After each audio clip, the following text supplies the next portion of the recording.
नमस्ते।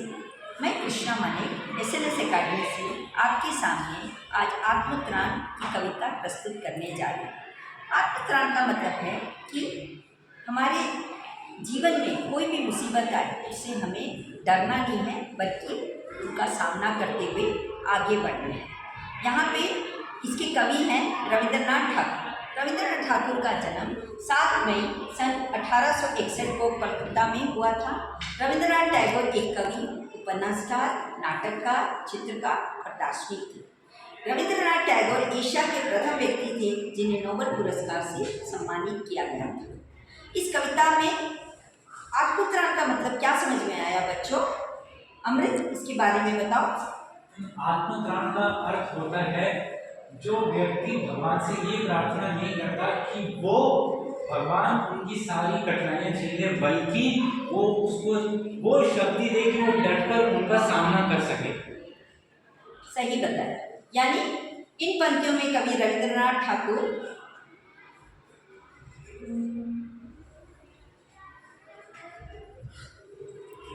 इस कविता में कहते हैं कि विपदाओं से मुझे बचाओ, ये मेरी प्रार्थना नहीं, केवल इतना हो करुणा में कभी न विपदा में पाऊं है। दुख ताप से व्यथित चित्त को न तो सांत्वना नहीं सही, पर इतना होवे करुणा में दुख को मैं कर सकूं सदा जी।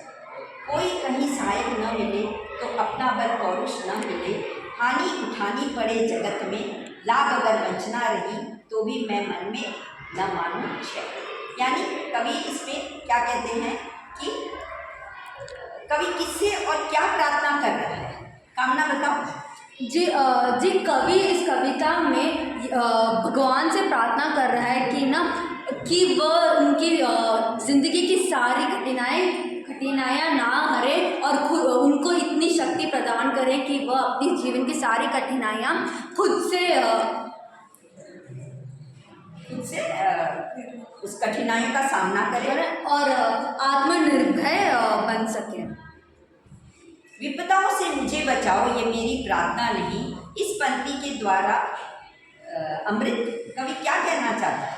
इस पंक्ति में कवि यह कहना चाहता है कि हे परमात्मा, चाहे आप मुझे दुखों व मुसीबतों से ना बचाओ, परंतु इतनी कृपा अवश्य करना कि दुख व मुसीबत की घड़ी में भी मैं घबराऊं नहीं, अपितु उन चुनौतियों का डटकर मुकाबला करूं। उसकी प्रभु से यह प्रार्थना नहीं है कि प्रतिदिन ईश्वर भय से मुक्ति दिलाएं तथा आश्रय प्रदान करें। वह तो प्रभु से इतना चाहता है कि वह शक्ति प्रदान करे जिससे वह निर्भयता पूर्वक संघर्ष कर सके। वह पलायनवादी नहीं है, ना ही डरपोक है, केवल ईश्वर का वरदहस्त चाहता है। वरदहस्त चाहता है यानी विपदा का मतलब है विपत्ति, मुसीबत। करुणा में इस दूसरों पर दया करने वाला। हमेशा हमारे जीवन में दूसरों पर दया दिखानी है, किसी से हमें भेदभाव नहीं करना है। दुख ताप यानी कष्ट की पीड़ा, हमारी जीवन हमेशा सुखों से नहीं जाएगा। हमारे जीवन में कुछ न कुछ ऐसी घटनाएं घटेंगी जिनका हमें सामना करना है। चित्त मीन्स मन, व्यथित मीन्स दुखी, सहायक मीन्स मददगार, पौरुष मीन्स पराक्रम, वंचना मीन्स वंचित और क्षय मीन्स नाश। यानी हमारे में जो भी कठिनाइयाँ आती है उनका नाश होना जरूरी है।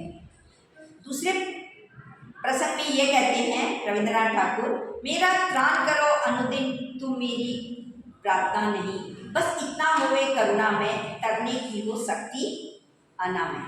मेरा भार अगर लघु करने के न दो सांत्वना नहीं सही। लघु का मतलब है कि मुझे कोई भी मेरा प्रॉब्लम है तो उसे छोटा नहीं करना है, बल्कि हमें ऐसी सांत्वना भी नहीं चाहिए, बल्कि हमें की शक्ति देना ताकि मैं उनका सामना कर सकूं। केवल इतना रखना अनुनय वहन कर सकूं इसको निर्भय। नत सिर होकर सुख के दिन में तब मुख पहचानूं छिन छिन में। दुख रात्रि में करे वंचना मेरी जिस दिन निखिल मही, उस दिन ऐसा हो करना मैं तुम पर करूं नहीं कुछ संदेह। त्राण का मतलब है भय। यहाँ पे कवि सहायक के न मिलने पर क्या प्रार्थना करता है ना, बताओ। कवि प्रभु से निवेदन करते हुए कहते हैं कि हे प्रभु, बस मेरा निवेदन है कि तुम मुझे हर संकट से उभरने की अकिल शक्ति दो, मैं स्वस्थ मन से संकट से पार हो सकूं। यदि मैं कभी ईश्वर से यह अनुनय करती है कि सुख से समय विनत होकर कल ईश्वर के मुख को ध्यान में रख सके, ईश्वर स्मरण कर सके तथा दुख रूपी रात्रि में जब संपूर्ण विश्व उसे अकेला छोड़ दे और अवहेलना करे, उस समय उसे अपने प्रभु पर, उनकी शक्तियों पर तनिक भी संदेह न हो, उसके प्रभु पर आस्था बनी रहे। यानी हमें जीवन में ईश्वर के प्रति आस्था बनानी है और हमें कोई भी विपदा आए उसका सामना हमें डटकर करना है। हमें ईश्वर से ऐसी कोई भी बात नहीं करनी है कि ईश्वर हमारे दुख को हर लो। यहाँ पे आत्मत्राण शीर्षक की सार्थकता कवि के संदर्भ में रोहित तू स्पष्ट करो कि उससे तुम्हें क्या समझ में आया। कविता के शीर्षक आत्मत्राण द्वारा बताया गया है कि चाहे जैसी भी परिस्थितियां जीवन में आए, हम उनका सामना सहर्ष एवं कृतार्थ होकर करें। कभी किसी भी परिस्थिति में आत्मबल, आत्मविश्वास व आत्मनिर्भरता न होकर दीन, दुखी अथवा असहाय की भांति रुदन न करें। आत्मत्राण शीर्षक से एक ऐसी प्रार्थना का प्रकटीकरण यह उदय होना प्रतीत होता है जिससे मुसीबत, दुख तथा हानि के समय स्वयं की रक्षा की जा सके। इसके लिए आत्मविश्वास और प्रार्थना दोनों से ही बल मिलता है और स्वयं की रक्षा होती है। इसलिए इसका शीर्षक आत्मत्राण रखा गया है ना। तुम्हें कुछ और प्रश्न पूछने हैं?